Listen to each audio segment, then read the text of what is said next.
Hello, this is Bob Babblion again about relationships. I was talking about how if you're out there in the government arena, playing in there, either driving your car or going into maybe a bar or something like that.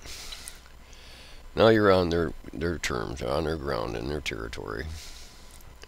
And if you're not careful, you could be walking down the street looking, because you got pain in your legs, for example, and you're kind of walking kind of funny. Let's say you have a speech impairment, and a cop comes up to you, starts talking to you, and suspects that you're drunk because your speech impairment is keeping you from talking clearly. You have leg problems, and you're walking kind of funny, so the officer suspects that you're drunk, or there's something wrong, that you're high or whatever, and decides that he could do a search on you. He's going to ask you for your ID. Like I said, if you don't have your ID, you're really screwed, because that gives them the terms to bring you into their so-called police department, check you out, figure out who you are, and then they're going to do a body search. Let's say they search your pockets, and let's just say, for example, that you were going on a walk and you just took your pain pill with you because you know that you're going to need it by the time you're on your way back. So let's say you have this Vicodin in this narcotic in your pocket, but you don't have a pill bottle with you, because all you got is this little pill. Alright, here you got a situation where the police thinks that you're taking drugs. He's going to arrest you. He's going to bring you in, process you through the court system, because right now he's not going to listen to anything you have to say.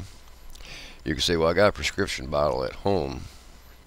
But if you got this stupid cop who's not going to listen to you and just continue to arrest you and process you through their system, okay, you're going to sit there in jail for a while until you see a judge. You can go in front of that judge and look, say, Judge, I have a doctor's prescription for this medication, and the pill bottle's at home. Well, where's the pill bottle now? You need to show that pill bottle to the court, or have somebody bring that pill bottle up, possibly. Because the thing is that if you don't have any facts to back up your story, you're going to be sitting in that jail. Because here's what happened to my nephew. He had a prescription, but he put the pill in his pocket. Didn't have the pill bottle with him. He got processed through the court system. Okay, now here's the deal. He spent a day in jail. I believe it was $1,000 fine. Government likes those fines, man. They like that money. So they're going to continue fining him. And so even though that eventually he tried telling them that he's got a prescription, they would not listen to him. They pretty much put him on the side there and took advantage of the situation since they have authority. Didn't care. Made him go to a drug treatment program. Pay $400 for a camping trip, that part of his so-called treatment or recovery from taking Vicodin. Well, the thing is, if he's got pain, well, people take Vicodin for pain, especially if you got a doctor's prescription. But anyway, they didn't care about that. They just wanted that money. They seen the $1,000 fine. They see that, well, I'm receiving money from the government by having this guy in my jail. So that's some more money I get from the state for having this dude in here. And then I'm going to get some more money out of him, other additional fines, court costs and stuff he's going to have to pay. Now he's on parole. Now the government has like an invisible hand attached to your ass. Because every time a cop pulls you over, for whatever reasons, that invisible hand is going to give you a wedgie. Pull up that underwear so far, because the cop's going to see that you have this history, that you're on parole, and he's not going to listen to anything that you have to say. So now you're tagged the rest of your life. They will continue to monitor you. They will continue to harass you. And if you break any of their little boundaries that they put more on you, you're totally screwed. Because the more that you do against them, the worse it's going to become for you, because you're going to be fined, penalized. Government does wonders with financially penalizing people, and that's how they kill people, financially. They, or other countries, they just take a gun and shoot your ass, kill you, perhaps. In this country, they do it slowly, painfully. They have control over your money, like I said, and they own that currency that you use, because it says right there on the money, property of the U.S. government. So they can take it anytime. Don't make a difference how hard you worked for it. It's their property. Now, if you want to work in this country, you have to pay the price. If you want to live in this country, you have to pay the price. There is no such thing as freedom. The only thing that you have free of is free thinking. They can't take your thinking away. You're probably working on that, but right now you can think about anything that you want, express anything that you want to a point. Because you start going out in the public and you start making points out to the government, start making these different points. Oh, a cop's going to come along and say, well, you're a nuisance to the public, you're making a disturbance. Even though that's your right to stand there with a sign that says some crap, trying to get people's attention.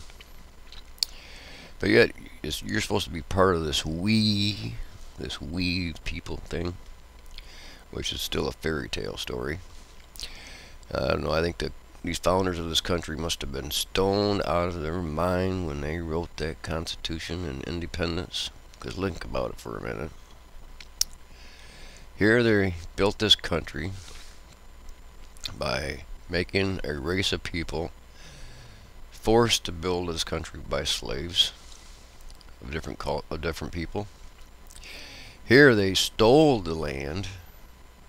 They almost killed and wiped out a whole race of people. So how sadistic are these people that so-called developed this so-called foundation for this so-called USA? We the people, liberty, justice for all. All is the question. It wasn't all people, because apparently if it was for all people,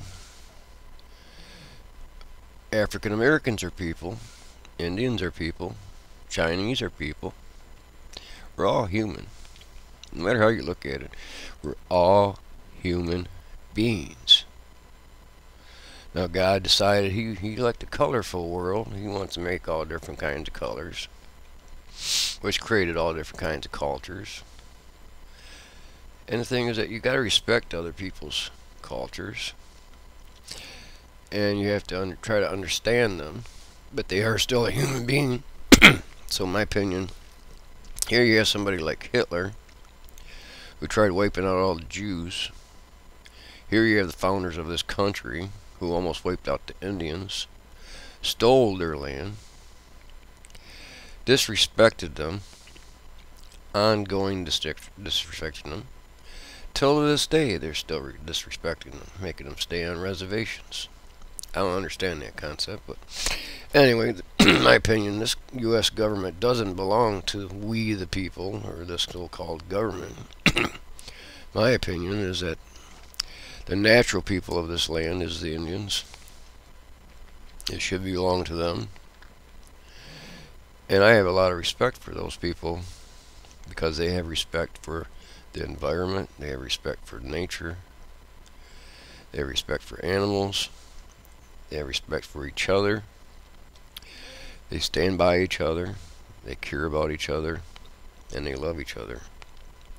They may have their differences at times with each other, but the thing is that they care about each other. Now, if I had a gun to my head, I'm going to run out of minutes here. But anyway, I'll get this on the next video. But if I had a gun to my head real quick, and they told me to pick out a race to hate or dislike, I guarantee you it would have to be my own race.